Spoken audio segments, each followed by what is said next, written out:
Kia ora everyone and welcome back to Careering. I am your host Kelsey and as always I am here with the founder and creator of Careering 9, Melissa Davies. Hola.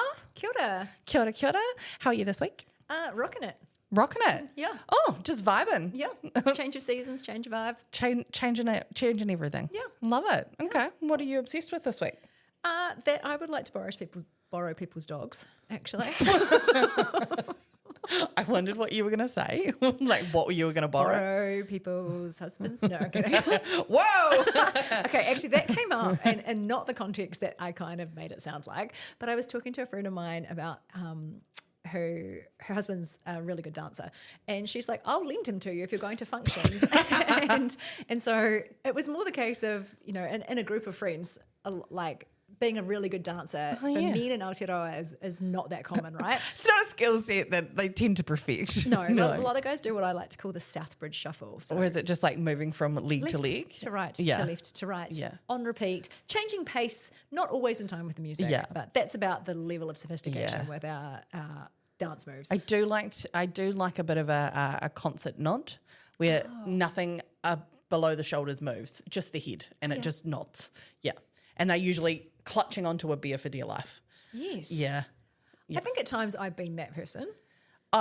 Probably just because of like too many people around you. Yeah. Yeah. And not enough wine. Yeah. Yeah. The day we walked in one gate of the races and out the other side and went, absolutely not, we're not doing this. We did not nod our heads past the rave tent. No, we did not. We just walked faster. Who knew that there was a rave tent at the races? On a Saturday afternoon. Yeah, it was a lot. Anyway, Christchurch. so you're obsessed with borrowing dogs. Yes, borrowing dogs. I feel like there should be more opportunities to take other people's dogs for walks or give them cuddles. Yeah, fair.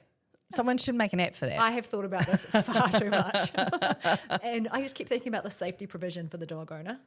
Like having some rando come to your house and cuddle your dog. and give it back. Yeah, will they return my dog? I dropped a colleague off after we'd been away for the day at her house, and her dog was there, and I was like, can I just take him home with me for the night and I will give him back tomorrow at work? And she was like, no, I'll miss him too much. You can't have him. But she should lend you her dog. Yeah, but she'll miss him point. too much. To be fair, she did ask me that I may need to babysit, and I got so excited. She got really uncomfortable, and she was a bit worried about maybe saying no to me if it did happen. I was like, that's okay. But I'll do it. I'll do it anytime. You have to play harder to get with the doggo borrowing house. Yeah, I was far too into it. Yeah, so that's my weird segue and introduction to the Into the week. Yeah. So what about you? What's catching your attention? My birthday's coming up. Whoop. Yeah. 21. You couldn't pay me all the money in the world to be 21 again. Really? No, absolutely not. Nah, not an age group that I would ever want to be back into. But I like now that I've reached this age where I'm like, how old are you going to be? Hang on, I have to work it out. What's You're the year? born in the zero. You're going to be 34. I am going to be 34. I am going to be 34. Yeah, but I like now that I'm like, fuck it, I just don't even know anymore. I'm over 30 and I'm expected to act like an adult. And that's kind of the general gist of it. But, you know, I'm just trying to figure out whether I do something for my birthday, whether I wait to 35. Every time I've planned a birthday in the last 5 years, I had injuries and COVID and all sorts of shit, and then I've just given up at this point. And then we've always been away the last couple of years, so partying. So, yeah, I don't know. Might get a new tattoo. Who knows? Yeah, that sounds like planned. So you're not a good tattoo planner. You're an impromptu tattue. Oh, receiver. yeah. I just randomly get tattoos. None of my tattoos have ever been planned. They've been planned the day before I've got a tattoo. Yeah. And it freaks people out. But that's my Aries, because I am an Aries and it's impulsive. So anyway, that's what I'm obsessed with at the moment. Tattoos and my birthday. Fabulous. I'm not a birthday week person though. You're not? No, because those people are obnoxious. Are you a birthday week person? Have you even come to anything for me celebrating my birthday? No, you're like, I'm going to run away to the hills and everyone can leave me alone. I just don't like being the centre of attention. I find it awful. I'd rather just go and have a nice coffee and walk in the mountains by myself. You just disappear off the face of the earth on your birthday. Yeah. Every year I'm like, Do you want to do it? No. No, not a fan. My best birthday celebration was my 37th. However, I hired the sumo suits, the inflatable sumo suits, and got a whole lot of friends and family at my auntie and uncle's house. And we had, and my birthday's in May, so normally the weather is terrible. But this was like a stunning, sunny 20-degree Saturday in the middle of winter, and I made everyone get into the sumo suits and wrestle the shit out of each other, and it was the most fun. I'm not mad at it. Yeah. I like this idea. When are we doing it? Yeah, but I think if I'm going to do something, I'll do something ridiculous that enables us to stop, get out of our cognitive brain and stop worrying about what other people think and just be in an experience, having a good time. Oh, actually, a couple of years ago, I did also have a super fun day out for my birthday. Ben kind of coordinated the whole thing, so I didn't really have to. And we went to Retropolitan here in Ōtautahi for fondue and shuffleboard and games. We all got home at 3 a.m, so we kind of overcommitted to the celebrating. Really? I never would have guessed that is something that you have done. But this year for my birthday, I'm going to be in Nashville. Oh, I'm so jealous. It's going to be amazing. Okay. But I'll get off my little country music soapbox topic because we actually have someone pretty epic here with us today to have a bit of a chat. So some of you might know her as Bianca. I know her as Beezy. So, hola, Beezy. Hello, bom dia. Bom dia. I learn the 2 Portuguese words I know from Beezy, which is a bit of a hint that she's originally from Brazil. Yeah. Whereabouts in Brazil did you hail from? So a city about 2.5 hours from São Paulo. São Paulo, if you don't know, is probably one of the biggest, if not the biggest city in South America. It's insane. Whoa. So much fun, but also very draining. Yeah. She's saying it with a deep smile, like a very big smile. Yeah. So it was fun, living there. Very happy to be from where I'm from, but also very happy to be here now, having a little bit of a more chilled life. Yeah. What kept you out of mischief when you were in Brazil? What did you do for work? What did you do for fun? Yeah. So I went to school, like normal life, and then decided to go to uni to study film.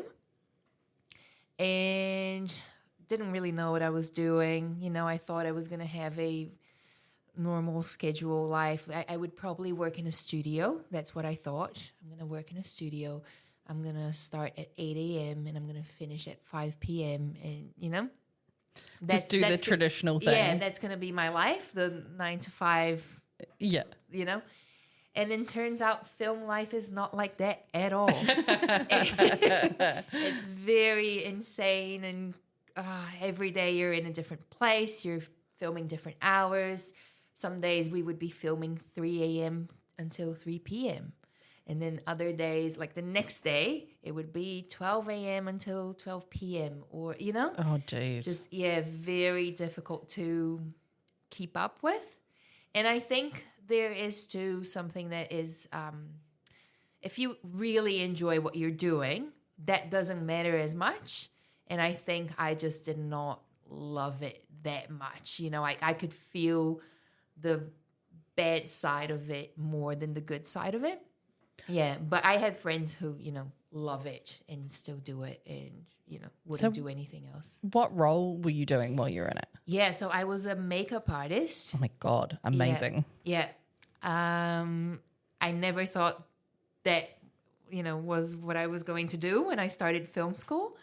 But that's the opportunity that, showed up, and I took it. And, then 5 years later, you look back and you're like, oh my God, I'm still, doing the same thing, which it was totally fine. I enjoyed it, but it was just never the thing that I had planned to do. Yeah. But then life just happens. Yeah. And, yeah. When you went to film school, when you first entered, what did you think you were going to be doing? I don't know. You were just like, I'm going to go explore. I don't know. You're 17, 18. Yeah. And you just got you like this have idea. no idea Yeah. of what life is, and I kind of just went, well, I really like film.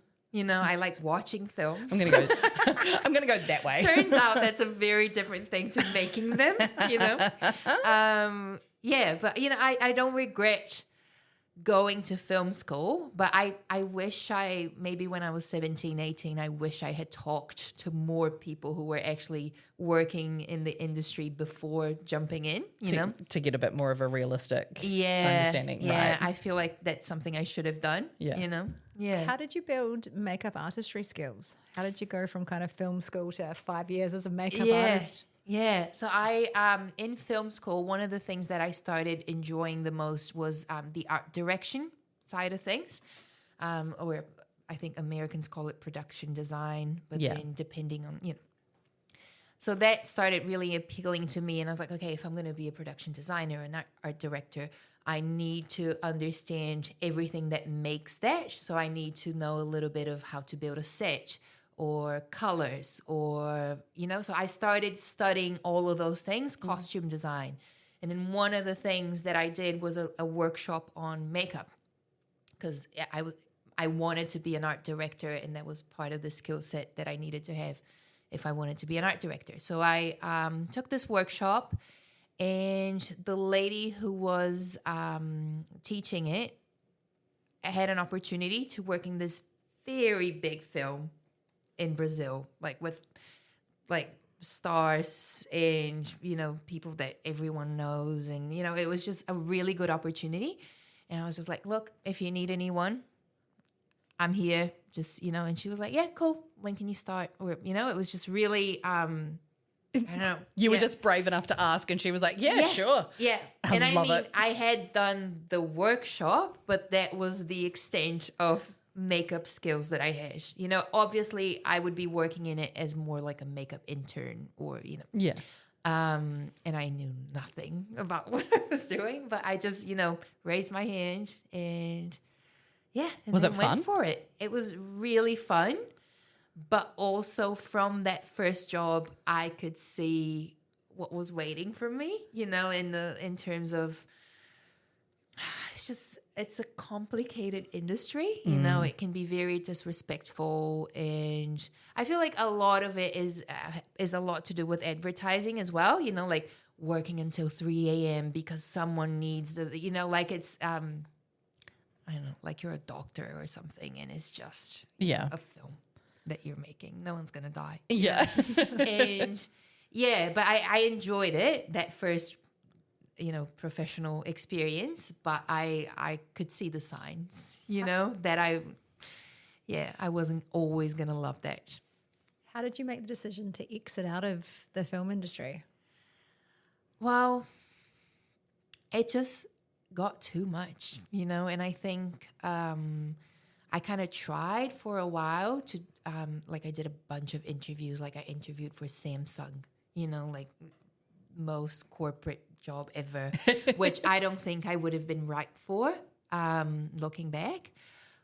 But I wanted to get out because I was lacking some, I don't know, some sort of structure in my life. You know, it was too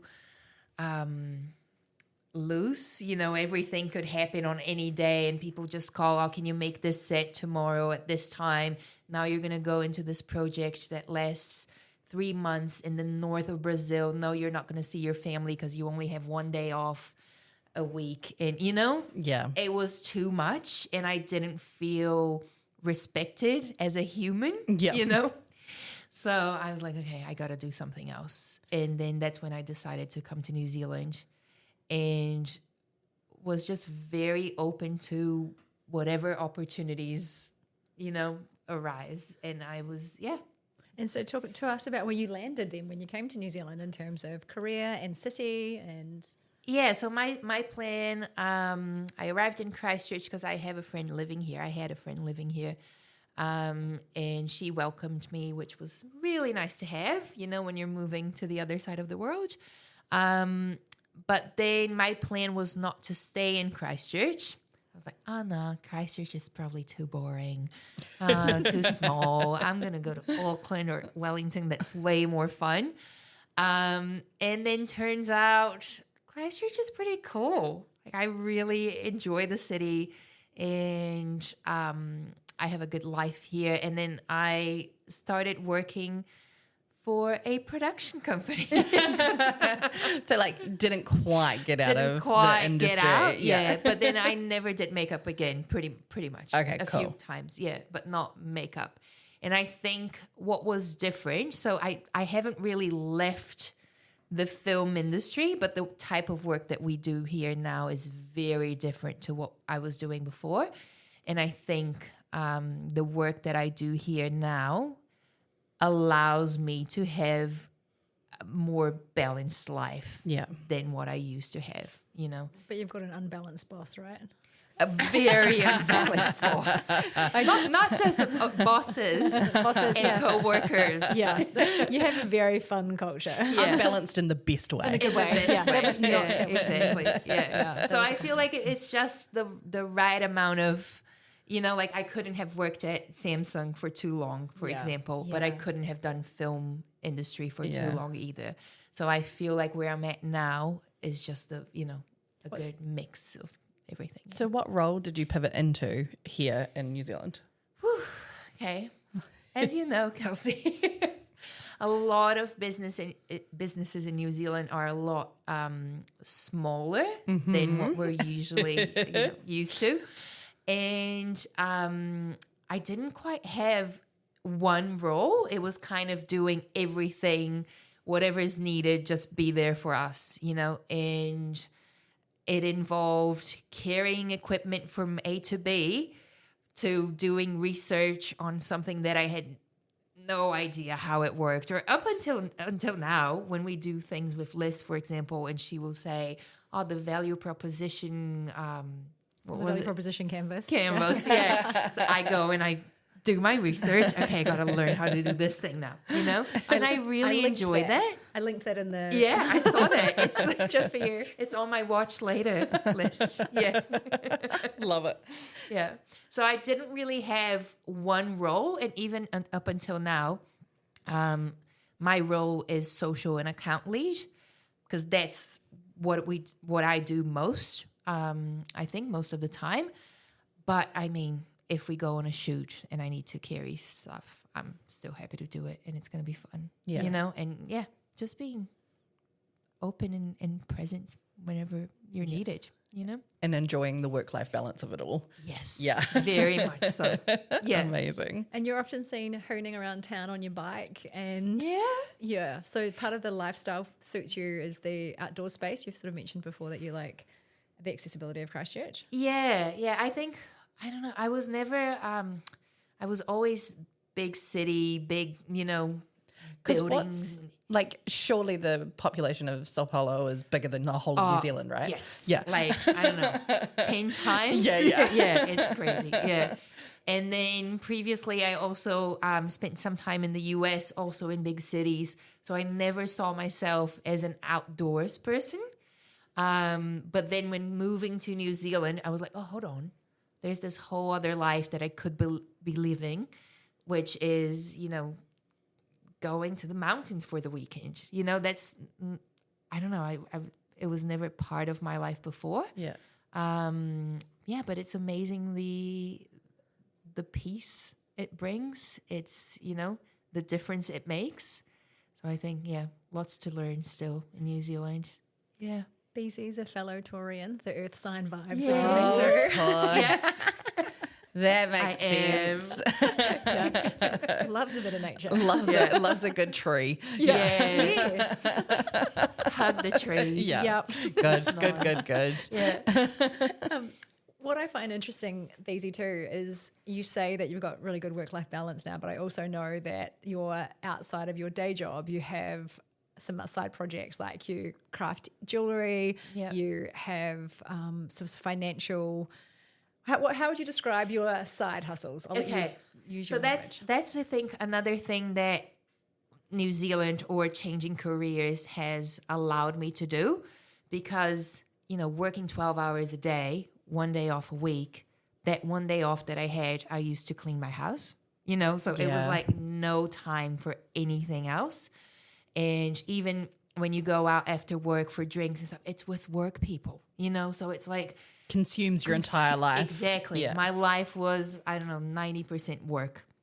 And I feel like after moving here and changing careers, you know, even though not 100%, but just enough that now I have more free time, I can then do other things that I enjoy and I didn't even know I enjoyed, you know? So I think just allowing myself to have hobbies, you know, to try stuff, to start a blog, to, you know, so I started making jewellery.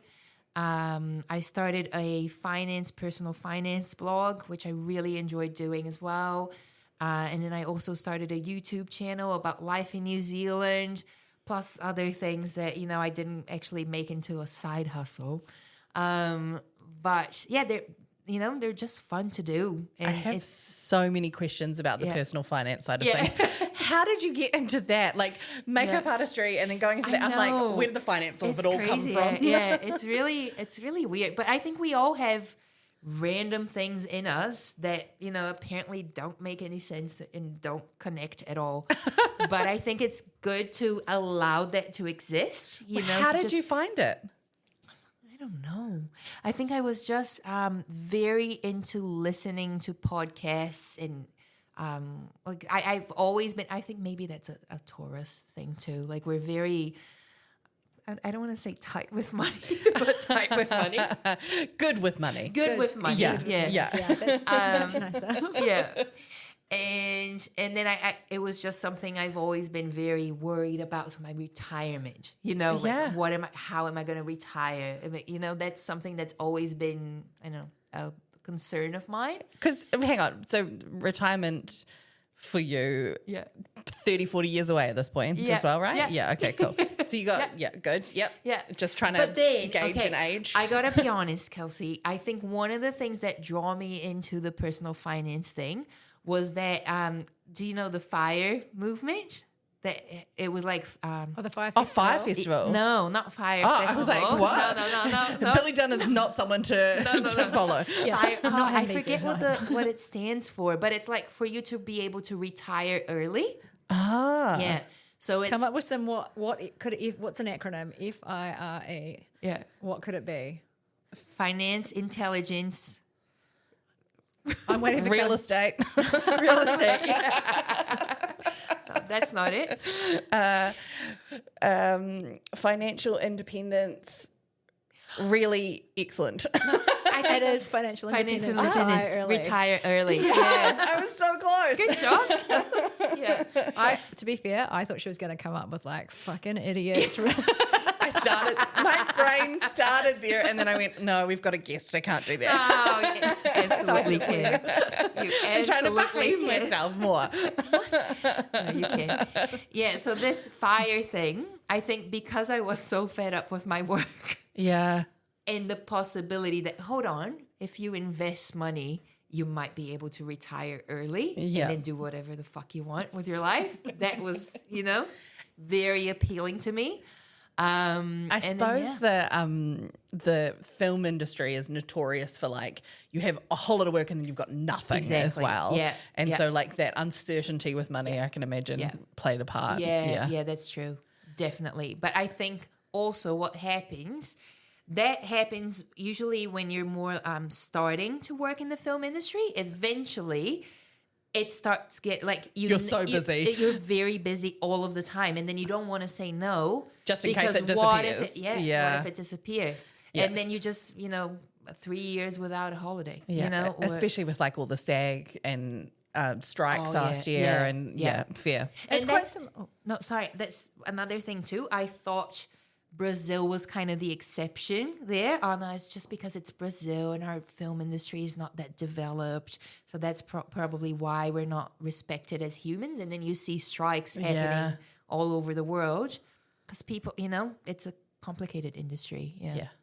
Sorry, Liz. Oh, I was going to say, like, it's interesting what you were describing though about that saying yes to things when they come up, because it's almost like a freelancer mindset, which is quite similar. I've got some friends that have left 30-year careers to move into consultancy, and one of the biggest challenges they've had is that first year of just saying yes to everything, and then getting to the end of the year and thinking, hang on, I left full-time employment so I'd have work-life balance, when actually I've had the opposite and less income because they were stressed. And I think sometimes that these are the fundamentals around business, around going, what's your value proposition? Who are your target market? How can you add value? What's an appropriate rate?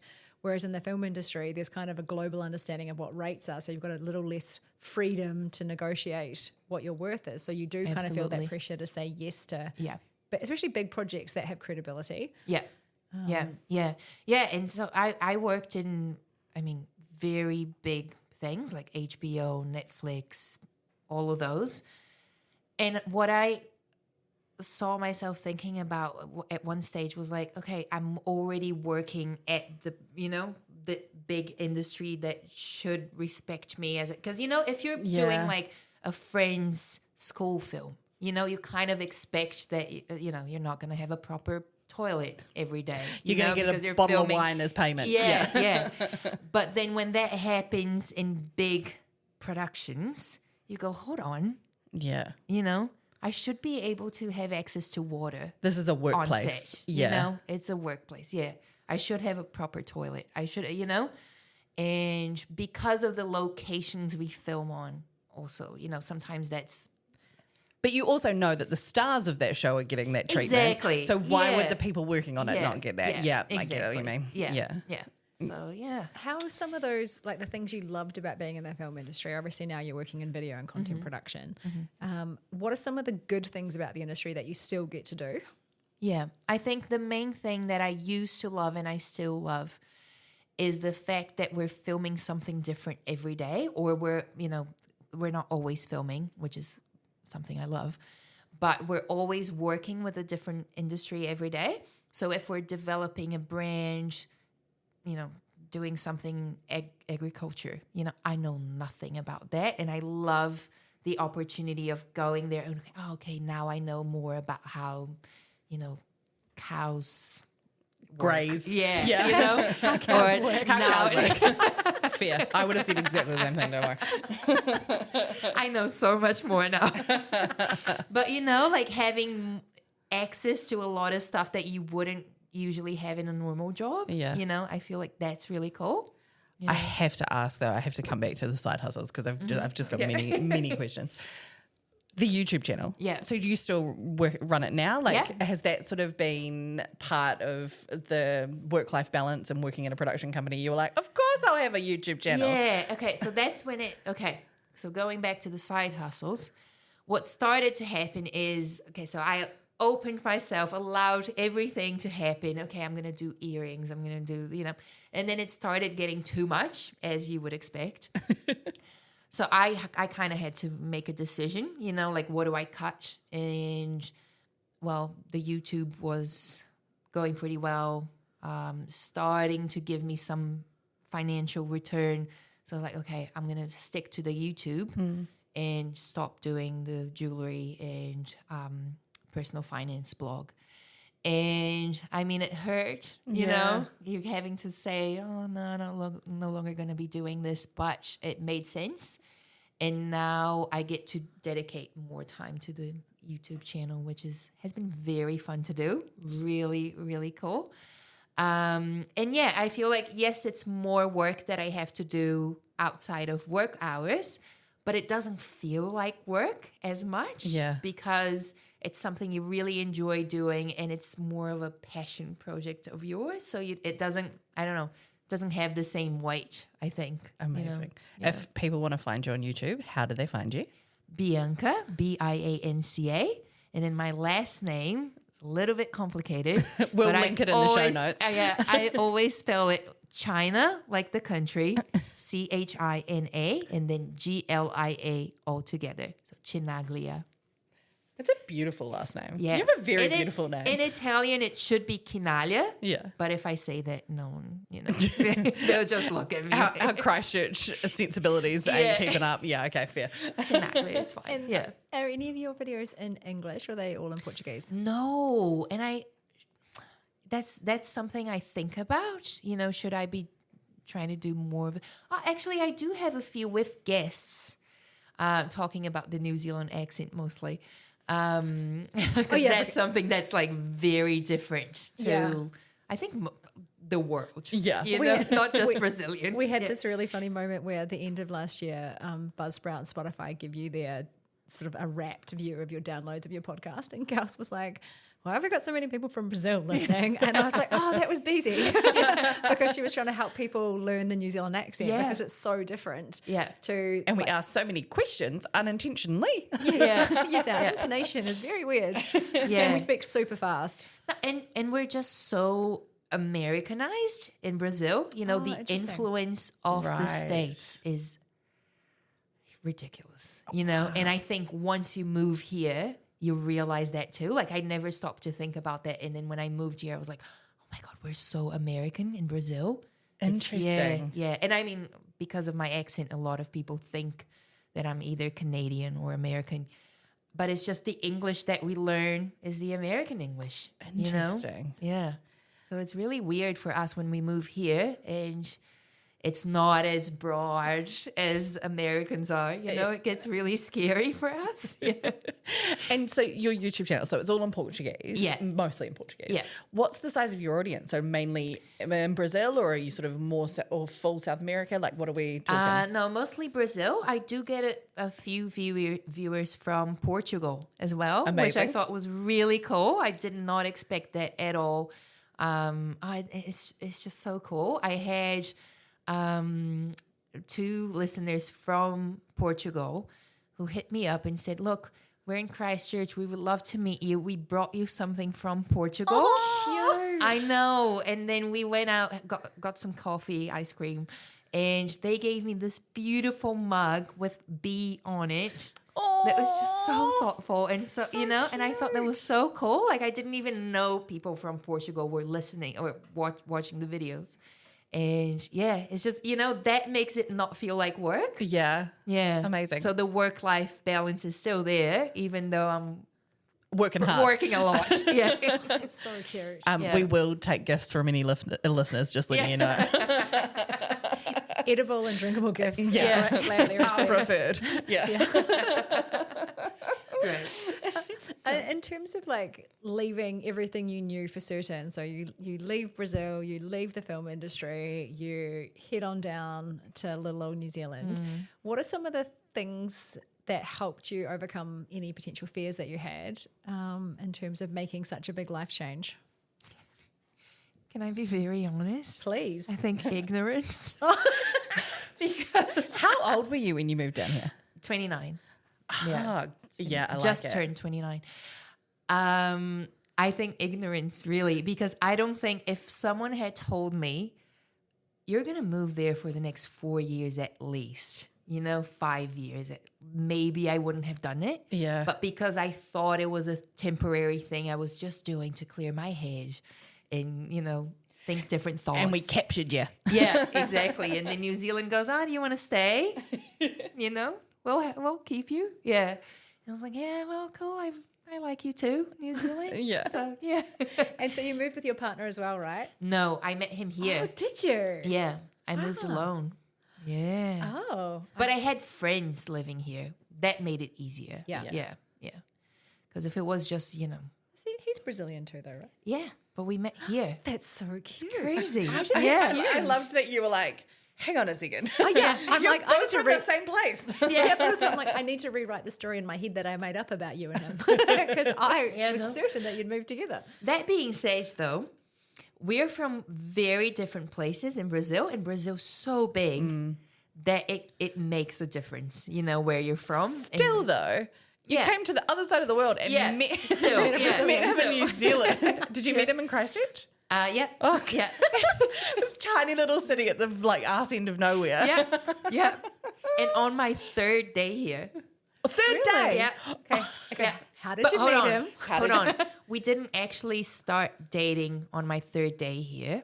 We met because he was friends with he was in the same friend group as my friend was. Okay, yeah. And I think this was a little bit like an arranged marriage because my friend said before that she was like, oh, I think I always thought that, it would be a good match. So, she she like was planned kind of like, it. she played it. She played That's it. a good friend. Yeah. Yeah. She is. Amazing. Come to New Zealand. I have got your boyfriend already. Yeah. We just Maybe need to a get you job. a job. And it happened. Amazing. So, yeah. Well, how did you get your job then? Because the boyfriend part seems easy. So how did you get the job part? It was kind of because of the same friend too. So Really? she's a really good friend. Can we meet her? Yeah, absolutely. No. Yeah. Yeah. I know her from your socials. Yeah, she's great. She's a great friend. And then she had done some work for Ruffles. Yeah. Because she also worked in film back in Brazil. So she had made the connections. When I arrived, it was all ready for me, basically. It was all just waiting for me. You just had to It take wasn't the that, risk. Yeah, it wasn't that easy. There were definitely days crying, anxiety, I'm never going to get a job here. My money's running out. Yeah. There were definitely those days too. But she really helped, and then she pointed me out to Tim at Ruffles. She's like, I think it could work. And then I went for an interview and he was like, yeah, well, we don't have anything at the moment, but, and then started calling me to do like some freelance work. And then eventually started working there full time. Yeah. And he was like, we will keep you. Yeah. And he christened you Beezy and Yeah. You are now busy. Yeah. You know that you've got into the inner circle of Tim's world when you get given a nickname. Yeah. Yeah. Very true. Amazing. Very true. Are you Kelsey's? Oh, God. I feel like you're Kelsey's. I get called many things by Tim. Yeah. Some of them not appropriate to share on this podcast. Yeah. I have one final question for you then, please, Beezy, which is if you could describe your career journey to date as a movie title or a song, what would it be? Oh my God, this is so embarrassing. Oh, but it would probably be Girl, You're Gonna Be Fine. Oh, it's cute. I originally thought it as something like Girl, You'll Be a Woman Soon. But I think actually it's more of a Taylor Swift song. It's not that deep, It's not that deep. It's just You'll be pop fine. and fun. You'll be fine. Yeah, stop worrying so much. I feel like we could all take that advice. I like it. Yeah. I like it. Let's just have that as a sound bite and we'll all have it as our alarm going off every morning. Girl, you're going to be fine. You're gonna be fine. Fine. Especially with Beezy's lovely accent and tonality. I'm like, Yeah. that'd be a great start to the day. Yeah. Amazing. Yeah. I think you're such an amazing example of what happens when you lean into your values and lean into what you really want in life and you take the risk. Yeah. And how when you do things that are so true to you, the world tends to give you the things that you need.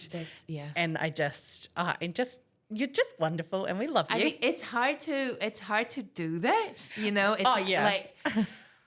It's I guess it's hard to remember that when you're actually going through it. But if I can be very cheesy and recommend something that I think everyone should watch. I don't know if you guys seen it, but Steve Jobs is the commemoration speech. Yeah, I love that speech. Like it's so cheesy but it's so good and so true.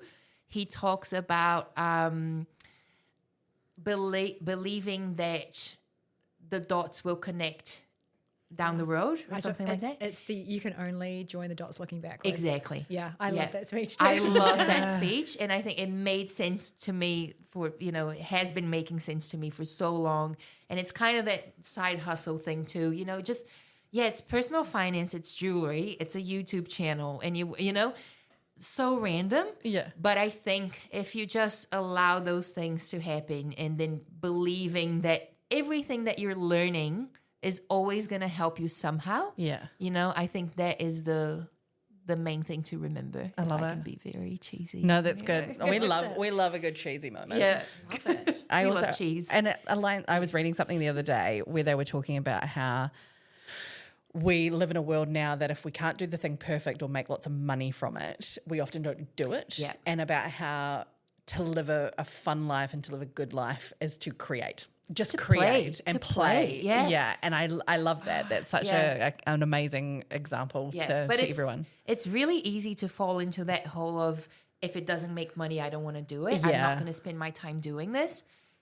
And you can get so much benefit from it outside of money. Yeah, exactly. Well, the perfectionistic thing, I think that stops a lot of people. The amount of people I know that are like, I would like to, or I've thought about, and then I'm like, what is stopping you from doing? And it's Stop looking at me so pointedly. Cut it out. Well, I feel like the little I chats. feel attacked. I feel like I've had enough little chats that you're going to do the things this year, girls. I love that you know that you just have to keep like prodding me gently. Yeah. I've got to lay off for a couple of months, then I'll be like, oh, hey, how you going with that thing? Hence this podcast. Well, you're doing it. Yeah, we're doing it now. We're multi episodes in at this point, Yeah. so we're rocking it. I wouldn't call it perfect for sure. Yeah, exactly. That was the whole point. It's like, let's just give it a go and see what happens. Yeah. Like, what's the worst that can happen? I think it's, have you read Untamed? Yes. Yes. It was really, and she talks about, I don't remember whether that's that book or, because I read them at the same time, the Brené Warrior Brown one. Oh, Rising Strong. No. Born to Brave. Lead, No. Brave. Brave. Yeah, I think Brave. Yeah. We love both Glennon and Yeah, they're amazing. And when they do crossover episodes, it's amazing. Yeah, but they, in one of those books, they talk about the book that gets published is better than the book that is just in your mind and never sees the light of day. Oh, Christ. Now I feel like you're looking at me because Yeah. I've finished the careering book. I have a 70,000 word book finished that I actually just need to publish. And it's not through fear. Actually, it's not through fear of... Yours is through not having enough time in your day. Fair enough, Melissa. You're creating too many things. Yeah. I need little minions. You need to kill your darlings. I do. Yeah.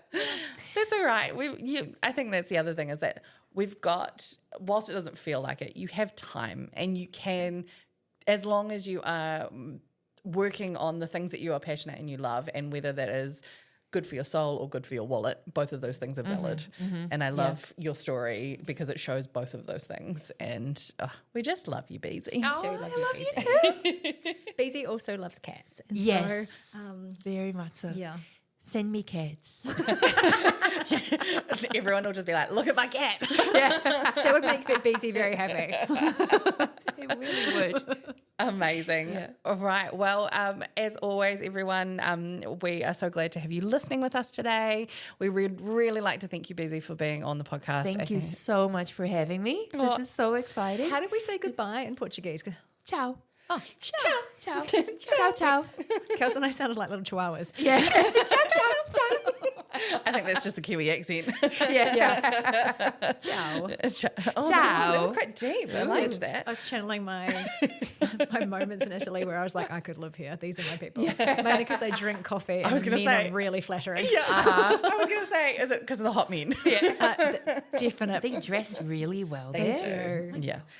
Ladies, we could talk about this forever, but I'm Yeah. trying to wrap Yeah, this up. On that So note, thank you so much for joining us. you. And if anyone has any questions for BZ or you want BZ to come back on and talk about anything specific, just let us know. We will just force you to come back and join us because we love having you here. So thank you again for listening. Remember to subscribe, follow us on all of the podcast areas as well as Insta, TikTok, Facebook. We love having 5-star ratings. We will take nothing less. Don't bother rating us if you're not going to rate us 5 stars. Thank you very much. And as always, get out there and live your values for the best.